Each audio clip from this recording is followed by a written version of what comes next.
Hello बच्चों, स्वागत है हमारे यूट्यूब चैनल फिजिक्स विद के उत्तम में। और आज हम लोग 12th क्लास की फिजिक्स में विकिरण तथा द्रव्य की द्वैत प्रकृति का लेक्चर नंबर 7 पढ़ने जा रहे हैं। और आज हम लोग पढ़ेंगे द्रव्य तरंगों के बारे में, जिनको हम लोग द्विगोलीय तरंगे भी कहते हैं। जैसा कि हम लोग पढ़ चुके हैं प्रकाश की प्रकृति के बारे में कि प्रकाश में दोनों प्रकार की प्रकृति पाई जाती है। कुछ घटनाएं ऐसी हैं जैसे व्यतिकरण, विवर्तन, ध्रुवण, इसमें प्रकाश की तरंग प्रकृति को प्रदर्शित करती है, ठीक है ना। इसको एक्सप्लेन भी किया है हाइगेंस ने। और दूसरा जो प्रकृति है उसकी वो है कण प्रकृति। जैसा कि घटना हम लोग देखिए प्रकाश विद्युत प्रभाव की, ठीक है ना, उसमें प्रकाश को कण प्रकृति के रूप में माना गया। प्रकाश कणों के रूप में चलता है, उन कणों का नाम दिया गया है फोटॉन। तो ये दो अलग अलग वैज्ञानिक थे जिन्होंने अपने अपने कॉन्सेप्ट दिए हैं।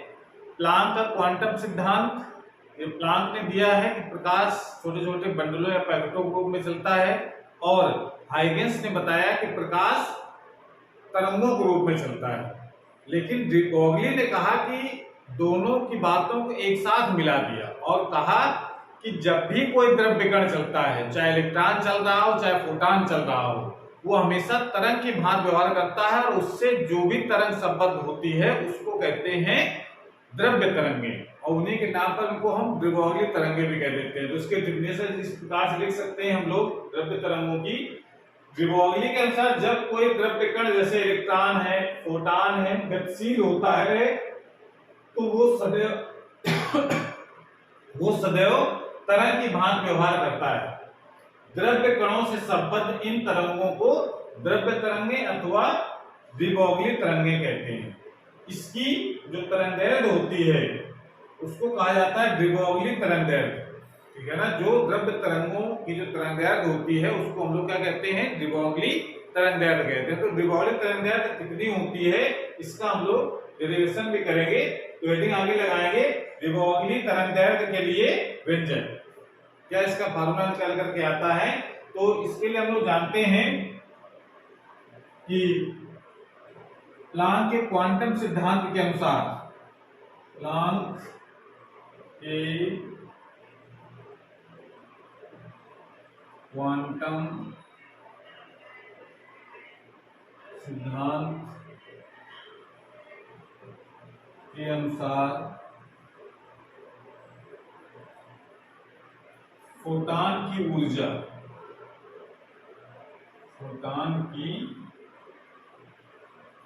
ऊर्जा, E इक्वल टू होती है h न्यू। प्लांक क्वांटम सिद्धांत के अनुसार जो फोटॉन अगर कण प्रकृति में माना जाए तो फोटॉन की ऊर्जा कितनी होती है, h न्यू, जहां h प्लांक नियतांक है और न्यू है प्रकाश की आवृत्ति या फोटॉन की आवृत्ति भी कह सकते हैं। और आइंस्टीन के अनुसार जो द्रव्य ऊर्जा समीकरण है, आइंस्टीन के द्रव्यमान ऊर्जा समीकरण से फोटॉन की ऊर्जा, अगर फोटॉन के द्रव्यमान को अगर m अगर मान लिया जाए तो आइंस्टीन का जो द्रव्यमान ऊर्जा समीकरण है उससे फोटॉन की ऊर्जा कितनी हो जाती है, E बराबर mc²। इसको डालेंगे समीकरण नंबर 2। क्लियर हो गया। ये प्लांक और क्वांटम सिद्धांत के अनुसार फोटॉन की ऊर्जा हो गई। ये आइंस्टीन के द्रव्यमान ऊर्जा समीकरण के अनुसार फोटॉन की ऊर्जा हो गई, जहां पर m तो फोटॉन का द्रव्यमान हो गया और c है प्रकाश का वेग। क्योंकि प्रकाश का वेग और फोटॉन का वेग सेम होता है तो c निर्वात प्रकाश की चाल है, या इसको हम फोटॉन की चाल भी कह सकते हैं, ठीक है। इसको नोट कर लीजिए। और उसके बाद फिर हम लोग आगे चलते हैं। वीडियो को पॉज करके नोट कर लो।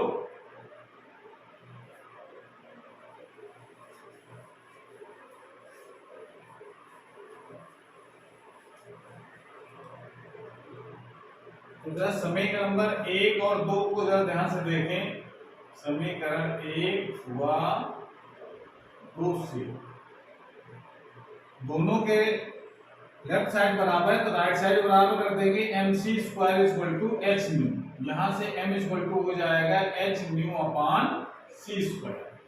ठीक है, अब यहां पर क्योंकि न्यू इक्वल टू भाग आते हैं c upon lambda, nu equal to c upon lambda, तो ये न्यू की वैल्यू यहां लगा दो, इसलिए m इक्वल टू कितना हो जाएगा h upon c square into c upon lambda, c से इसकी पावर 1 कट जाएगी, m इक्वल टू आ जाएगा h अपॉन c लैम्डा। इसको डालेंगे क्वेश्चन नंबर 3। ये फोटॉन का गतिज द्रव्यमान आ गया। विराम द्रव्यमान शून्य होता है, ये हम लोग पढ़ चुके हैं। फोटॉन के जो गुण हम लोग पढ़े तो वहां पर इसको पढ़ा गया था कि फोटॉन का जो गतिज द्रव्यमान होता है वो शून्य होता है, लेकिन सॉरी जो विराम द्रव्यमान होता है वो शून्य होता है, गतिज द्रव्यमान होता है h अपॉन c लैम्डा। ठीक है ना, h प्लांगेतांक, c फोटॉन का वेग है निर्वात में 3 × 10⁻⁸ मीटर पर सेकंड, और लैम्डा है फोटॉन की तरंगदैर्घ्य या प्रकाश की तरंगदैर्घ्य कह सकते हैं। जब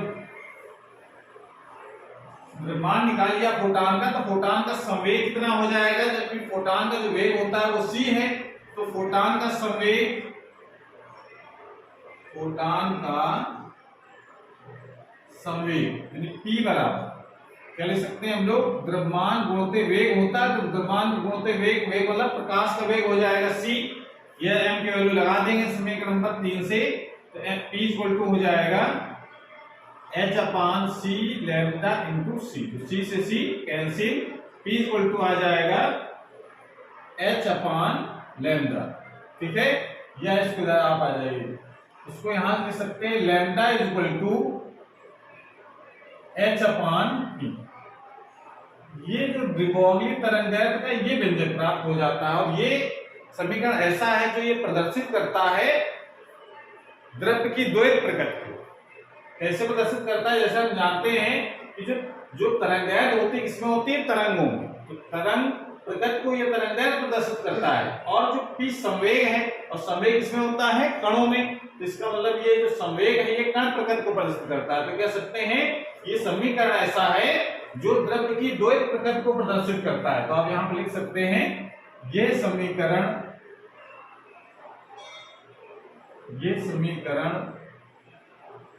द्रव्य की द्वैत ड्यूअल नेचर ऑफ द्वैत, द्रव्य की द्वैत प्रकृति को प्रदर्शित करता है। क्योंकि क्यों प्रदर्शित करता है ऐसा, क्योंकि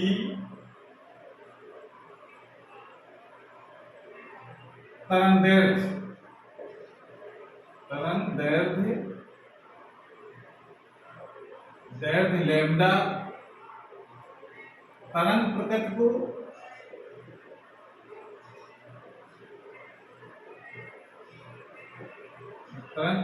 तथा संवेग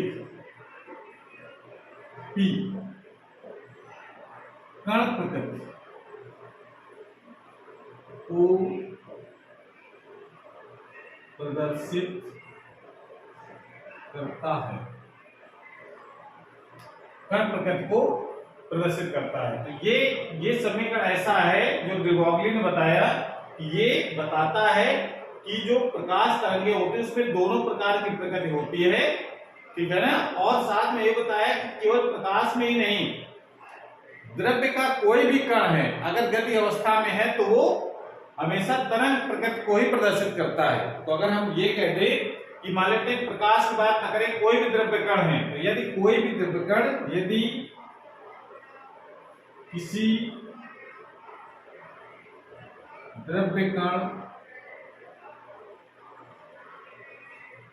किसी द्रव्य कण का द्रव्यमान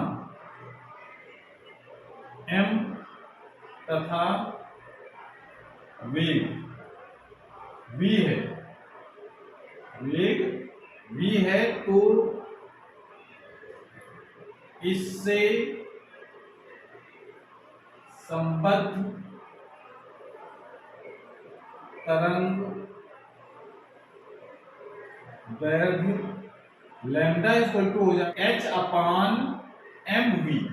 समय का सूत्र क्या होता है, द्रव्यमान बढ़ते हुए p इक्वल टू होता है m into v। ठीक है, तो ये किसी भी द्रव्य कण से संबद्ध तरंगदैर्घ्य का सूत्र है लैम्डा इक्वल टू h/mv। ठीक है ना। अब इसको नोट कर लीजिए। और उसके बाद इसमें ये हम लोग जानते हैं कि द्रव्य जो तरंगे होती हैं इससे गुण कौन से होते हैं, तो नोट कर लो।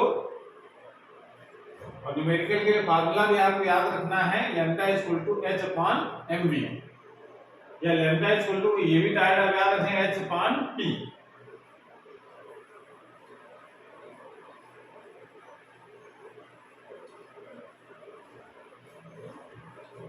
अब हेडिंग लगाएंगे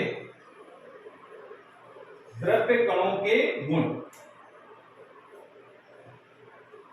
द्रव्य तरंगों के गुण, द्रव्य तरंगों के प्रॉपर्टी ऑफ मैटर वेव्स। द्रव्य तरंग गुणों कौन से, पहला गुण देखो इसमें, पहला गुण तो ये सूत्र जो लिखा गया है लैम्डा इक्वल टू h/mv। यहां से देखो ये जो h है प्लांक नियतांक है, तो फिक्स वैल्यू होती है 6.6 into 10⁻34 जूल सेकेंड। m ये द्रव्य कण का द्रव्यमान है और v है वेग। तो इसका मतलब है कि जो लैम्डा है वो m के वेग के अनुपाती है, मास जिसका ज्यादा होगा उसकी तरंगदैर्घ्य उतनी कम होती है, और वेग के वेग के अनुपाती है, वेग जिसका कम होगा उसकी तरंगदैर्घ्य ज्यादा होगी। तो पहला तो गुण तो यही है कि जो लैम्डा है द्रव्य तरंगों की तरंगदैर्घ्य होती है वो उस द्रव्य कण के द्रव्यमान के व्युत्क्रमानुपाती होती है। पहला गुण तो ये हो गया। इसको भाषा के रूप में लिख सकते हैं कि द्रव्य तरंगों की तरंगदैर्घ्य द्रव्य कण के द्रव्यमान के व्युत्क्रमानुपाती होती है। दूसरा इसमें बोल सकते हैं कि द्रव्य तरंगों की जो तरंगदैर्घ्य है वो द्रव्य कण के वेग के व्युत्क्रमानुपाती होती है। वेग जिसका कम होगा तरंगदैर्घ्य उसकी ज्यादा होगी, द्रव्यमान जिसका ज्यादा होगा उसकी तरंगदैर्घ्य उसकी उतनी कम होती है। तीसरा पॉइंट ये है, इस फार्मूले में कहीं आवेश का जिक्र नहीं हुआ। इसका मतलब है कि जो द्रव्य तरंगें होती हैं, द्रव्य तरंगें द्रव्य कण के आवेश पर निर्भर नहीं करती। द्रव्य जो तरंगें होती हैं वो द्रव्य कण के आवेश पर निर्भर नहीं करती हैं। द्रव्य कण जब चलेंगे तो तरंग के रूप में तो चलते हैं, लेकिन आवेश कितना इस पर निर्भर नहीं करती हैं। और चौथा पॉइंट ये है कि द्रव्य तरंगें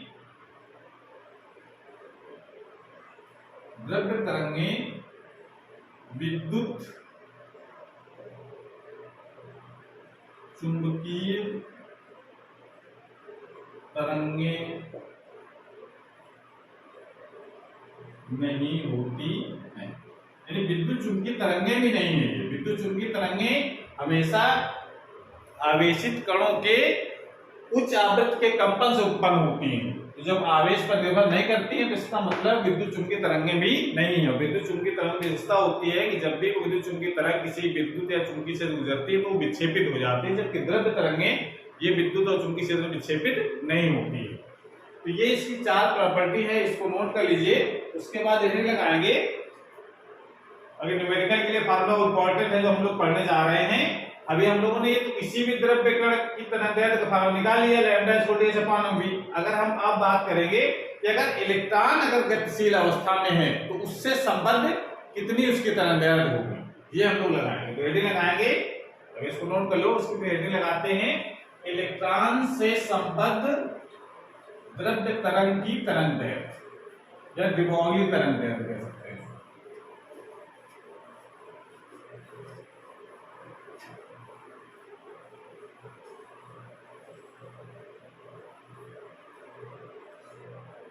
लगाएंगे इलेक्ट्रॉन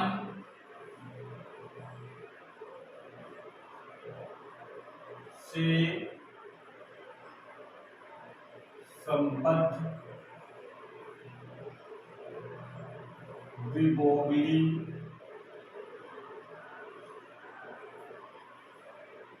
तरंग दैर्घ्य। इसका मतलब इलेक्ट्रॉन जब चल रहा हो तो उसकी तरंग दैर्घ्य कितनी हो ये निकालना है। तो हम मान लेते हैं माना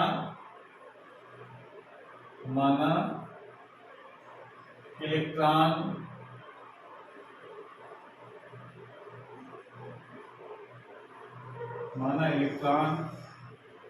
का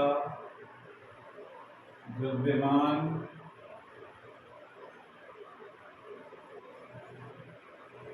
इलेक्ट्रॉन का द्रव्यमान m है जो वेग v से गतिमान है। यह हमें मान लिया कि इलेक्ट्रॉन का द्रव्यमान m और जो v वेग से गतिमान है, तो इससे संबद्ध तरंग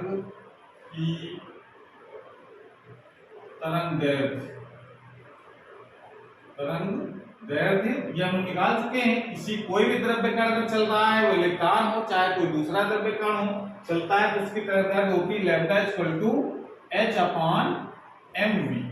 इसको डाल लेंगे क्वेश्चन नंबर फर्स्ट। ये हम लोग डेरिवेशन कर चुके हैं अभी। उसके बाद इसमें जो इलेक्ट्रॉन की गतिज ऊर्जा कितनी होगी, गतिज ऊर्जा फार्मूला हम लोग पढ़ चुके हैं। तो इलेक्ट्रॉन की गतिज ऊर्जा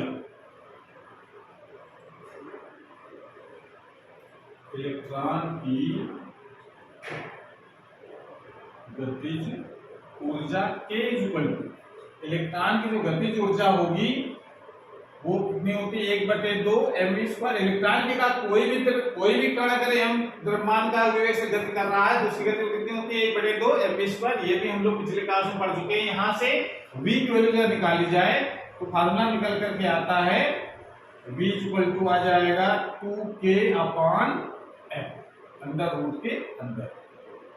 निकाल सकते हैं लोग का छात्र करके। तो जरा v का मान ये समीकरण नंबर 1 में लगा दो। v का मान समीकरण 1 में रखने तो lambda equal to h upon m और v की जगह हो जाएगा अंडर रूट 2k और आ जाएगा यहाँ पर। ठीक है, इसको अगर और सॉल्व किया जाए तो लिख सकते हैं लैम्डा अपॉन इस m को under root m into under root m लिख सकते हैं। एक अंडर रूट m से अंडर रूट कट जाएगा तो अंदर बचेगा 2m। ये लैम्डा का मान आ गया। ठीक है ना, ये फार्मूला आपको याद रखना है। Lambda equal to h upon under root 2m। ये फार्मूला बिल्कुल आपको दिमाग में रखना है। इस पे क्वेश्चन डाल लेंगे थर्ड। और उसके बाद आगे अगर कहा जाए कि इलेक्ट्रॉन अगर आगे भाषाएं लिखते हैं हम लोग, यदि इलेक्ट्रॉन को v वोल्ट के विभवांतर से त्वरित किया जाता है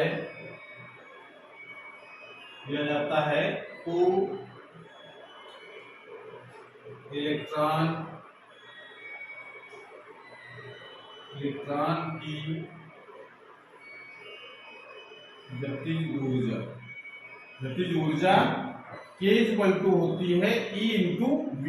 इसको डालेंगे क्वेश्चन नंबर 4। अगर कोई भी इलेक्ट्रॉन अगर V वोल्ट के विभवांतर से अगर त्वरित किया जाए, जैसे मान लेते हैं दो प्लेटें हैं जिसके बीच विभवांतर है V और यहां से ये मान लो ये बैटरी के धन सिरे से जोड़ा गया तभी विभवांतर आएगा ये।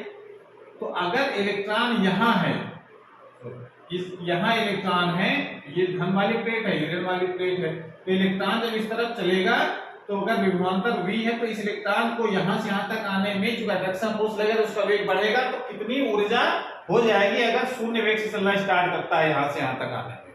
तो अगर यहाँ से यहाँ तक आने में अगर उसको जीरो से स्टार्ट करें तो यहाँ तक आने में उसको कितनी ऊर्जा हो जाती है, E इंटू वी। ये भी हम लोग फॉर्मूला पहले पढ़ चुके हैं, इसको नोट कर लीजिए यहां तक पहले। और उसके बाद हम लोग चलते हैं इसके आगे। और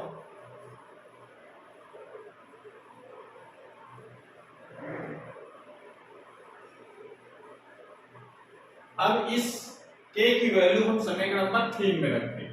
K का मान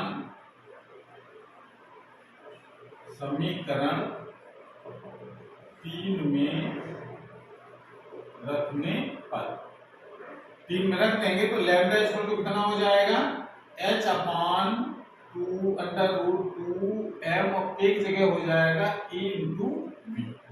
ये फॉर्मूला बन गया। अब जरा यहाँ पर अगर हम वैल्यू रखें सबकी, तो इलेक्ट्रॉन का द्रव्यमान, इलेक्ट्रॉन का आवेश, प्लांक कांस्टेंट, ये सब वैल्यू रख दें तो तरंगदैर्घ्य का एक फॉर्मूला बन जाता है जो न्यूमेरिकल में जरूरत पड़ सकती है। तो कैसे देखो, ये h की वैल्यू होती है 6.6 इंटू 10 की पावर माइनस 34, तो h की वैल्यू हो गई अंडर रूट 2m की वैल्यू। इलेक्ट्रॉन का द्रव्यमान होता है 9.1 इंटू 10 की पावर माइनस 31 किलोग्राम, और ई इलेक्ट्रॉन का आवेश 1.6 इंटू 10 की पावर माइनस 19 कूलम, और ये इंटू v। अब कितना विभवांतर लगाया गया प्लेटों के बीच में स्टोरेज करने के लिए वो v पर डिपेंड करेगा लैम्डा का मान। इसको जब सॉल्व करेंगे तो सॉल्व तो आप लोग कर ही सकते हो, इसको सॉल्व करके जो लास्ट में जो निष्कर्ष आता है वो ये आता है, lambda is equal to 12.27 upon under root v into 10 to the power minus 10। इसको पूरा सॉल्व करोगे तो इतने मीटर की तरंगदैर्घ्य निकल करके आती है। इसको पूरा सॉल्व करेंगे तो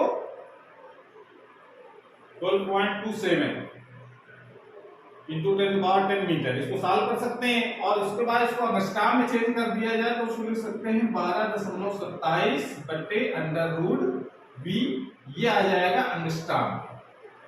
ये संबंध आपको, ये स्पेशली इलेक्ट्रॉन की तरंगदैर्घ्य का फार्मूला है कि इलेक्ट्रॉन की तरंगदैर्घ्य अगर v वोल्ट के विभवांतर स्टोरेज करने वाले इलेक्ट्रॉन का तरंगदैर्घ्य निकालना हो तो सिर्फ v का मान रख दीजिए कि 10 वोल्ट, 20 वोल्ट, 50 वोल्ट, 200 वोल्ट जो भी रखा जाए, तो उसकी तरंगदैर्घ्य कितनी होगी अगर त्वरित होता है तो सीधे तरंगदैर्घ्य में आंसर आ जाता है। तो इसके लिए फार्मूला आपको ये याद रखना है, ठीक है।